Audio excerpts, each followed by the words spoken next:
Bonjour à tous, j'espère que vous allez bien. Donc dans cette vidéo là, je vais vous montrer en fait un outil qui est très intéressant si vous êtes en train d'enregistrer des vidéos de formation. Donc par exemple là, c'est des outils en fait qui me permettent de faire des interactions avec ma présentation et du coup je rends le cours plus interactif et plus animé et surtout en fait, je n'utilise pas juste la souris, j'aurai la possibilité de mettre en cercle par exemple les informations qui sont intéressantes. Je peux tout simplement dessiner d'une manière et c'est très très intéressant. Alors cet outil là, c'est un outil très intéressant que vous allez le trouver sur le site internet de imagestudioPro.com. Donc c'est ça l'URL. D'ailleurs cette option là de zoom avec cette torche là aussi, c'est grâce à cet outil. Donc l'outil c'est celui-là. Donc il suffit tout simplement de cliquer ici sur ce bouton là pour pouvoir tout simplement avoir accès à cette application. Donc comme vous le voyez, c'est une application.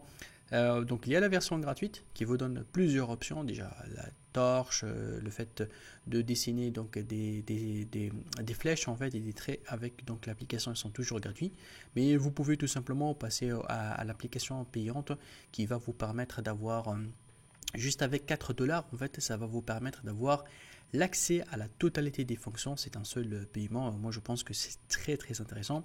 Il y a aussi en fait cette partie-là. C'est une partie en fait euh, qui permet aussi bien que grâce à votre téléphone, vous pouvez manipuler cet outil-là à distance. Ça veut dire, imaginez vous êtes dans une présentation et avec le téléphone, vous pouvez faire avancer vos slides sur PowerPoint automatiquement grâce à cette application-là. Donc c'est une application vraiment très intéressante. Alors, moi tout simplement, je l'ai installé sur mon Mac. Donc jusqu'aujourd'hui, l'application est disponible uniquement sur tout ce qui est iOS, Mac. Donc sur Windows, il y en a des versions que je trouvais sur Internet, mais sincèrement, je ne l'ai pas utilisé. Vu que j'utilise un Mac et vu que sur le site officiel, il n'y a que le Mac, donc j'utilise cette version-là. Alors, l'outil, lorsqu'on l'installe sur l'ordinateur, il va me donner en fait ce tableau de bord-là. Donc voilà, cette partie-là. Alors, c'est simple, lorsque je veux faire des flèches, donc je vais cliquer ici. Vous allez voir que là, je peux faire mes flèches. Je peux utiliser ici pour réduire la taille en fait, et l'épaisseur de ces flèches-là. Je peux cliquer ici en fait pour choisir une autre couleur. Par exemple, imaginez que je veux bosser sur cette couleur-là. Donc voilà, ça se fait d'une manière rapide et automatique. Je peux cliquer ici et ça en fait, ça va donner la main à que l'outil, c'est lui qui va changer les couleurs à chaque fois. Par exemple, si je prends ces flèches-là, parce que là, je peux utiliser ces flèches, comme vous le voyez. Donc les couleurs, en fait, ils vont changer. Au fur et à mesure, il y aura une variation des couleurs. C'est tout à fait normal parce que j'ai sélectionné cette option-là, qui est une option qui me permet tout simplement d'utiliser ça. Vous avez remarqué aussi, lorsque je clique sur la souris, donc elle fait un petit effet qu'on peut bien évidemment le changer. Même la couleur des clics, il change. Donc vu que j'ai laissé la possibilité de bosser avec ça, donc si je vais prendre que le bleu, donc là du coup je vais bosser que avec ma couleur bleue. Alors donc là c'est pour faire les cercles, ou bien les rectangles. Donc je peux choisir en cliquant ici, je peux changer entre ces options là. Ensuite ça c'est le texte en fait. Alors le texte, lorsque je clique ici pour faire le texte, donc je peux choisir l'endroit là où je veux mettre un texte et je vais écrire par exemple là, on va mettre bonjour. Ok, je fais entrer, donc le texte il va apparaître, il va disparaître. Pourquoi? Parce que tout ce que je suis en train de faire ici, il est limité avec le temps. Ça veut dire que moi, j'ai pas voulu laisser ça en permanence. Alors si je veux laisser ça en permanence, c'est très simple. Je vais cliquer ici, vous voyez là, sur ce chrono là, je clique une fois. Donc tout ce que je vais faire écrire ici, il va être permanent. Alors si je vais écrire un texte, alors je vais cliquer ici là où il y a le texte et vous allez voir qu'il y a la possibilité, lorsque j'écris, je fais de cette manière là et j'augmente la taille. Donc la taille, je peux l'augmenter. Alors là, voilà, je vais mettre ici hello. Alors, vous allez voir que là, lorsque je clique ailleurs, bien sûr, je peux écrire un autre texte, comme je peux tout simplement enlever cette option de texte. Là, on va essayer peut-être de revenir ici. Voilà, là, on n'est plus dans l'écriture. Et voyez, ce texte-là, il n'a pas disparu. Il est resté toujours là. Et bien évidemment, à chaque fois que je clique sur ce texte-là, regardez là, lorsque je clique sur ce texte, je peux l'éditer. Et ça, c'est très intéressant. C'est intéressant en fait pour ne pas perdre le texte et réécrire ailleurs. Donc ça c'est très important. Donc mon texte là, je peux tout simplement le sélectionner. Je peux cliquer bouton droit et vous allez voir que je peux le couper. Je peux faire un copier.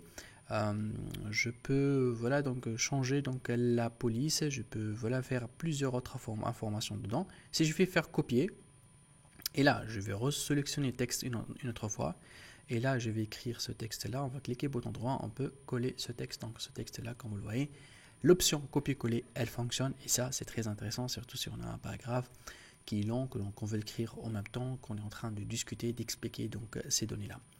Alors ensuite, par rapport à ces fonctionnalités-là, donc je peux choisir la main, regardez là, donc c'est un autre tool, donc la main, elle me permet de prendre ce texte-là et tout simplement donc de le faire déplacer où je veux. Maintenant, on va essayer de voir un petit peu la torche, donc vous le voyez là ici, je clique ici et je peux tout simplement donc sélectionner. Vous voyez là, lorsqu'elle sélectionne, ça fait un petit zoom, donc c'est moi qui ai fait cette configuration-là, donc je peux ajouter la zoom, comme je peux ne pas le faire, donc là, voilà, donc je peux tout simplement l'activer, désactiver. Alors maintenant, les options, je ne vais pas trop entrer en détail parce qu'il y a énormément d'options. Je vais vous donner les options les plus intéressantes. Alors vous allez voir que là, il y a ici les principaux en fait, on va dire raccourcis qui vont vous permettre tout simplement donc d'activer voilà certaines fonctionnalités. Alors pour moi le plus intéressant c'est celui-là pour activer, désactiver tout cet outil-là. Moi j'ai fait donc commande avec Q et il va activer, désactiver. Donc ça c'est très intéressant et c'est un truc rapide pour moi. En plus de ça donc j'ai aussi bien le shift, donc le shift, grâce au shift c'est très intéressant donc de faire zoom, surtout lorsqu'on est en train de discuter, de parler. Parfois rapidement on veut montrer un truc, donc c'est sympathique et facile à appuyer sur Shift. Donc je vous laisse voilà le soin de régler si vous voulez certains de vos raccourcis. Ensuite au niveau de préférences, donc là il y a beaucoup d'options de fonctionnalités. Alors ce que moi j'ai utilisé, alors je vais vous dire que voilà par rapport surtout au niveau de texte, comme vous voyez je peux changer la fonte par défaut, hein, lorsque je vais écrire je peux choisir une fonte par défaut. Et le flashlight, en fait, voilà, cette cercle-là, je peux augmenter sa taille. Maintenant, elle est à 159 pixels. Avant, elle était beaucoup moins... Elle était petite, en fait, mais là, j'ai mis avec un rayon donc, plus intéressant et plus grand. Et là, vous avez l'option zoom. Donc, moi, j'ai fait que je veux augmenter la zoom x 1 et 2, 1.2. Donc, je peux faire x2, x3. Donc, j'ai la possibilité de faire énormément donc, de fonctions avec.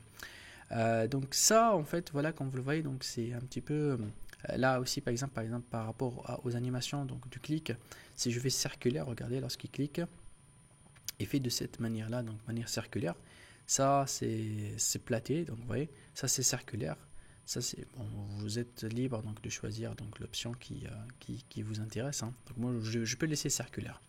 Voilà, donc ça, c'est l'application que j'utilise. Vraiment, c'est une application très intéressante. Ça m'aide énormément dans mes formations, dans l'animation. Je peux voilà, parler, montrer. Si parfois j'ai besoin de dessiner, c'est très intéressant. Il y a aussi le raccourci en fait, avec Z.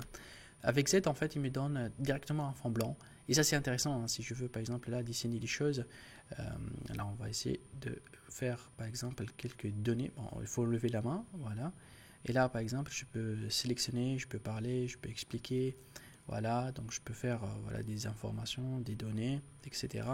Et là, ça m'aide énormément parce que grâce à ça, je peux faire changer ces données-là, les faire placer où je veux pour que je puisse voilà, discuter, expliquer en fait l'animation ou le phénomène. Merci et je vais vous laisser bien évidemment le lien de cette application, mais vous pouvez directement y entrer pour y accéder. Donc pour l'essayer, pour la télécharger, et vous allez voir que vraiment ça va beaucoup vous aider. Merci beaucoup et à très bientôt.